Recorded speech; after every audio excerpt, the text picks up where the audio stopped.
So I wanted to speak from the heart to men, especially Black men, as I am working different cases and I am reviewing a lot of criminal convictions. I'm seeing a pattern, and I want to share the solution with you all because I think the message that men get is to be self-sufficient, be individualistic, um, do it all yourself, and that leaves you very vulnerable when you are dealing with a criminal case.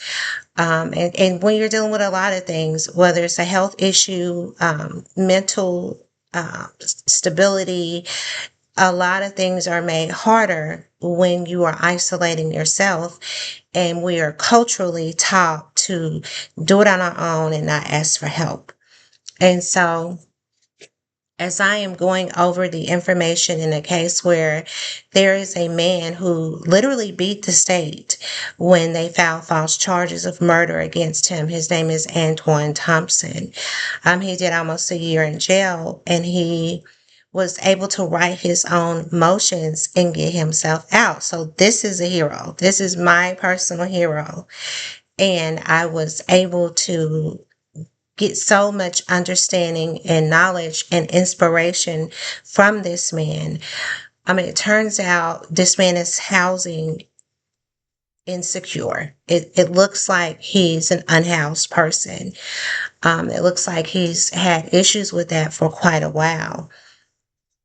And so, people who were in the facility with him noticed that maybe he has some issues with mental health challenges. They're not sure, they're not experts, but they noticed that maybe he had some mental health challenges that he was maybe not dealing with, or maybe not medicated for. And so now he was released. He was free. He was filing lawsuits against the state that were being denied. He needed help. And so what happened is now he's back in jail. And he's back in jail for panhandling and what appears to be a charge of simple battery and resisting arrest, which I have to see if that is true. The reason why I am bringing this up is because this man has no one. Nobody. No one is stepping forward from my research. No one has come forward to help him. And he is defending himself again in this new charge. He's been in there almost a year again. And there's been a judicial hold placed on his case. And so I have very limited knowledge about a judicial hold. I know it can pause a case, but when I put in the situation into AI, and I know AI isn't always perfect, but even AI was saying putting this man's case in a judicial hold is like dropping him down into a box where he disappears. He will not be getting a new hearing. He will not be seeing a judge anytime soon because he's in a judicial hold status, and they're not going to pull him out if no one is advocating for him. And so I'm seeing a pattern. I've seen other cases where Black men in particular were charged with a crime and their phone had disappeared, or their phone was in custody of the police, and they had no way to reach out to anybody. Nobody was calling the jails to see where their brother, uncle, cousin, dad was. Like, these men were alone, and they had to take deals that were unfair to them because they didn't have anybody advocating for them. I was making phone calls for them. I was assisting them. And I did it after I researched their cases and saw that what they told me was true. They were literally being charged with murder, and they were not guilty. but they had to take a plea in order for them to be released. This is insane. Black men in general, please take seriously your connections. I know some of you all have been traumatized. Some of you all have been falsely accused. Some of you all have been abused, and you have not received the help or support or the validation you've needed to be able to release those things. I want to let you know it is so important for you to take care of you, for you to consider yourself valuable enough and important enough to get help when you need it. I know it's not what the culture tells us a man is, but a man is still a human being. And all human beings need support. Everyone needs to have a place they can go to, a community.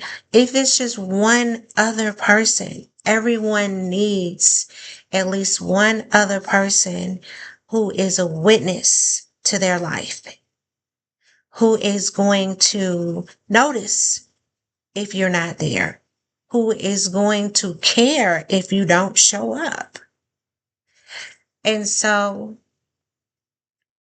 I wanted to just encourage the men to not look at your wounds or look at your hurt or look at your trauma as something you have to cover up and keep going just to prove that you're really a man.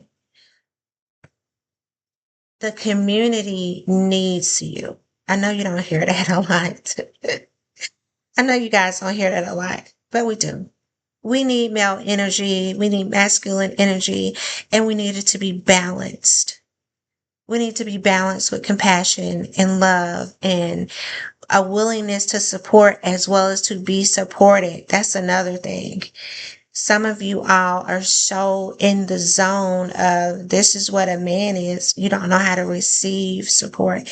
And receiving support is feminine, but we're all a mix of feminine and masculine. There's nothing weird about that. That's just the way we're made. So I wanted to make sure I put that out there because your life is not wasted. Your life is not just about what you can earn or what you can give other people or whether or not you're a protector or provider. Your life is not just that. Your life is not just that. You might at some point need for at least one person to show up for you. And have you built those connections for people to do that? I am doing this for Antoine Thompson, not because I know him. He's not my family. He's not my best friend. He's just someone who showed me something important. And I want to say thank you. And I can't do it because he's locked in jail again for what appears to be false charges. And locked in the most sadistic way because that judicial hold has, even if I had the money to go and bond him out, which is only like $2,000, I could do a GoFundMe. According to what I learned, I can't even get him out. They won't even bail him out while he's got a judicial hold on his case. So if you know anything about jail, especially the Fulton County Jail, it is disgusting, it's dangerous, it's unsafe. People are low-key starving, people are being extorted, there's bugs and lice, and it's terrible. It is terrible. And he's been there almost a year. So I wanted to just put that out there with Carmelo Anthony being denied a fair trial. It's so important that we start being proactive as a community. Don't think about what might happen if you get convicted and how you have the right to appeal. Do everything you can beforehand to make sure you're not in some of these situations. And that requires us to get out of our own zone and look around us, embrace the fullness of life, which includes other people. Okay. All right. All my blessings to you, men. I have two fathers, brother, sons that I deeply love. And I hope that all of you find deep love and deep connection from the women in your life. Okay. Bye bye. Hi, welcome to the Pristine Above Par podcast. My new books are out and they detail my experience as an investigative journalist and what you need to know to beat false allegations in a criminal case. Know Your Case to Win Your Case gives you the most important info you need to win your case. This is going to detail discovery packages, which are the evidence that the state has against you. It gives you details about filing lawsuits against the parties who are violating your rights, and it tells you the deadlines for the important milestones in your case. The next installment is legal loopholes in criminal law. This breaks down what you need to put in your filings, the laws, the statutes, the cases that make your motion stick. It is full of templates that give you a step-by-step breakdown of what your motions need to contain so that you can stand in your authority. And then the Pro Se Guide to Success is a combination of both of these books. This is something you would need to invest in if you have numerous violations from law enforcement, the judicial system, and the prosecutors that are involved. It's also a perfect guidebook if you are being denied bond when you are eligible for that. So please go on to Amazon, order you a copy, make sure you leave a review, and thank you for supporting the podcast and supporting yourself and standing in your authority.